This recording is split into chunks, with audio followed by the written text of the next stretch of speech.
ஓம் நமோ நாராயணாய.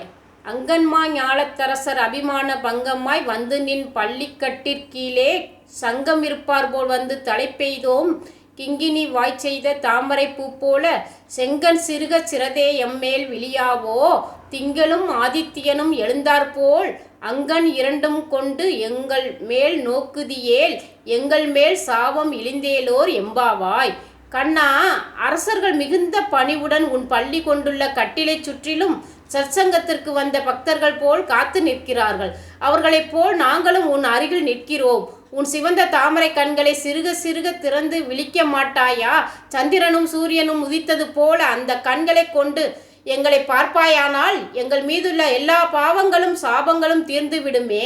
இறைவனின் கடைக்கண் பார்வைப்பட்டால் போதும், சாபங்கள் கருகி போகும். எப்படி அவனது பார்வையை நம் மீது திருப்புவது? மிக எளிதாக ஆண்டாள் பாடிய